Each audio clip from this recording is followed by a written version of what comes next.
Bismillahirrahmanirrahim. Assalamualaikum warahmatullahi wabarakatuh. Innal hamdalillah, segala puji bagi Allah yang telah memberikan kita kesehatan sehingga kita dapat melaksanakan aktivitas seperti biasa, yakni sebagai tenaga pendidik.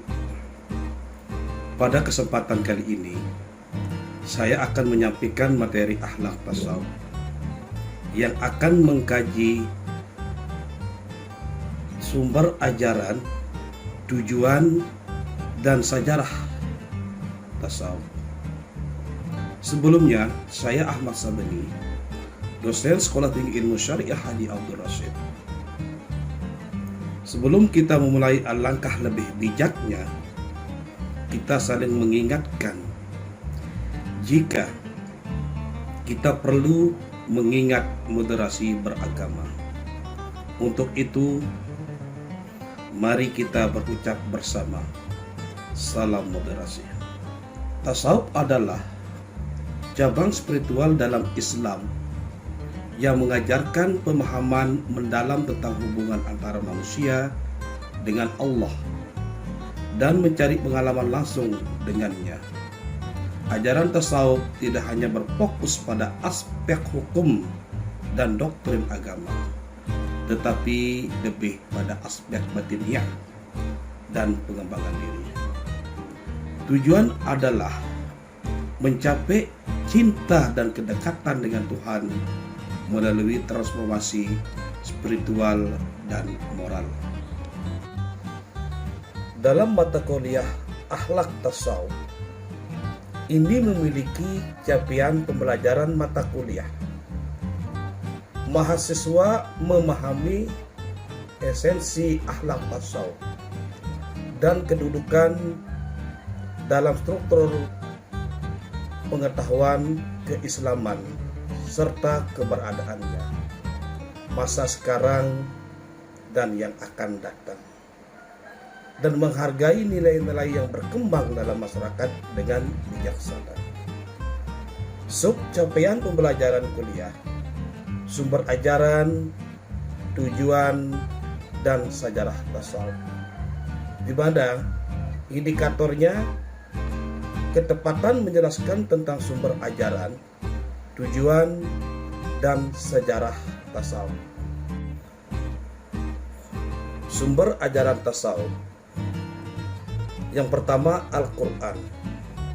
Tasawuf didasarkan pada ayat Al-Quran yang menekankan pentingnya mencintai dan mengenal Allah dengan sepenuh hati, serta merenungkan kebesarannya. Yang kedua itu hadis. Hadis Nabi Muhammad SAW juga menjadi sumber inspirasi bagi tasawuf. Hadis-hadis ini sering mengajarkan nilai-nilai spiritual, ketakwaan, dan akhlak yang baik. Sedangkan kehidupan para sufi terkenal dan wali agung Islam juga merupakan sumber ajaran tasawuf. Mereka menunjukkan contoh nyata bagaimana menerapkan prinsip-prinsip tasawuf dalam kehidupan sehari-hari. Selanjutnya, tujuan tasawuf. Tujuan tasawuf yang pertama, kedekatan dengan Allah. Mendekatkan diri kepada Allah dan mencapai cintanya dengan mengatasi hambatan-hambatan dunia materi. Yang kedua, pengembangan akhlak mulia. Mengembangkan akhlak yang mulia seperti kesabaran, rendah hati, dan kasih sayang. Yang ketiga, pencapaian ketakwaan. Tasawuf juga bertujuan untuk mencapai tingkat ketakwaan yang tinggi, di mana seseorang hidup dalam ketaatan dan kesadaran terhadap Allah dalam segala aspek kehidupan. Yang keempat, pembersihan batin. Membersihkan batin dari sifat-sifat negatif seperti keserakahan, kesombongan, dan nafsu duniawi. Selanjutnya, sejarah tasawuf.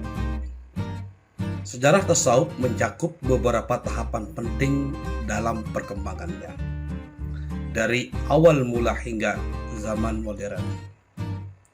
Berikut adalah beberapa tahapan utama sejarah tasawuf.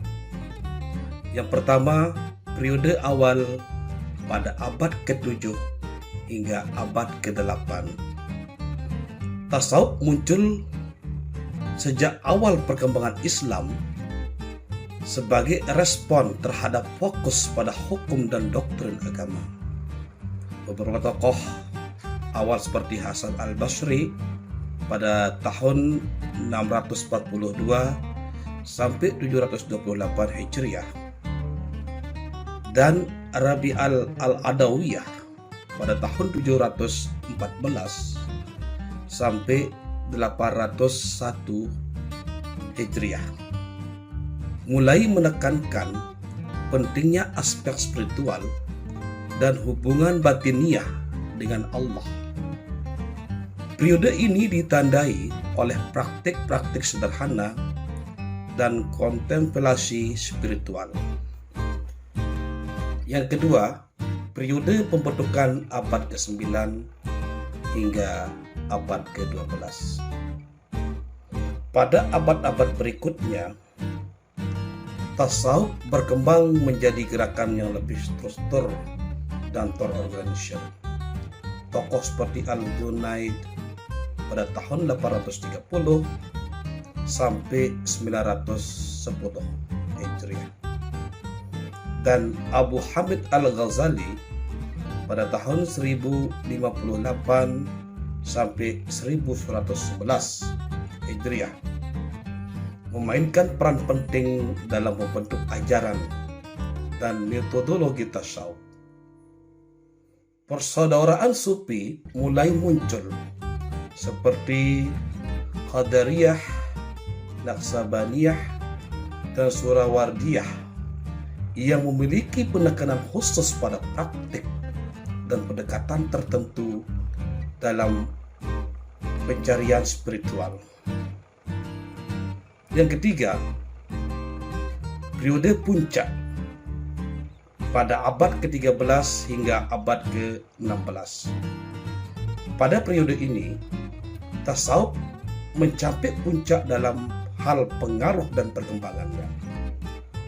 Tokoh-tokoh seperti Jalaluddin Rumi pada tahun 1207 sampai 1273 Hijriah di Persia dan Ibnu Arabi pada tahun 1165 sampai 1240 Hijriah di Andalusia memberikan kontribusi besar dalam bidang puisi mistik dan filsafat tasawuf. Persaudaraan sufi semakin berpengaruh mereka meluas dari Timur Tengah hingga Asia Selatan dan Afrika Utara. Yang keempat, periode pasca kemunduran pada abad ke-17 hingga abad ke-19. Pada periode ini, tasawuf mengalami penurunan pengaruh karena faktor-faktor seperti kolonialisasi dan modernisasi. Beberapa ulama klasik mengecam beberapa praktik sufi sebagai bid'ah. Inovasi negatif mengakibatkan penurunan perhatian terhadap aspek spiritual dalam Islam. Yang kelima, pembaharuan dan kebangkitan pada abad ke-19 hingga abad ke-20. Meskipun menghadapi tantangan, tasawuf tidak pernah sepenuhnya lenyap. pada abad ke-19 dan abad ke-20 terjadi upaya pembaruan dan kebangkitan dalam tasawuf. Tokoh-tokoh seperti Shahwaliliyah Dehlawi pada tahun 1703 sampai 1762 Hijriah di India, dan Muhammad Abduh pada tahun 1849 sampai 1905 Hijriah di Mesir, mencoba menghidupkan kembali nilai-nilai spiritual dalam Islam. Yang keenam, zaman modern. Zaman modern pada abad ke-20 hingga sekarang, tasawuf terus beradaptasi dengan perubahan zaman di era modern.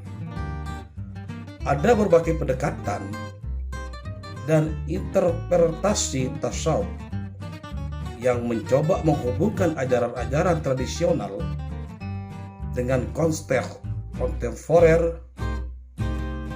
Sufisme tetap menjadi bagian penting dari budaya dan spiritualis banyak komunitas muslim di seluruh dunia.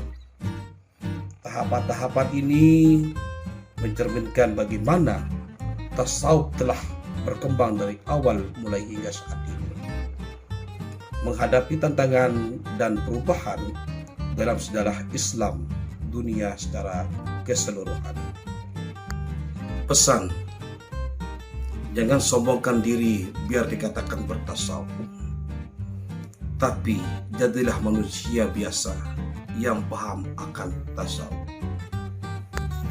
Seperti biasa, ya, apa yang telah saya sampaikan tadi, saya akan berikan tugas kepada semua mahasiswa-mahasiswi yang berkaitan dengan kajian tasawuf, di mana di sini kalian semua selaku mahasiswa-mahasiswi untuk membuat video interaktif kajian tasawuf sesuai dengan tujuan tasawuf. Nah, sebelum kita menutup pembelajaran kita pada hari ini, untuk lebih barokahnya, marilah kita sama-sama melafazkan Alhamdulillah. Alhamdulillahirabbil alamin. Sekian, assalamualaikum warahmatullahi wabarakatuh.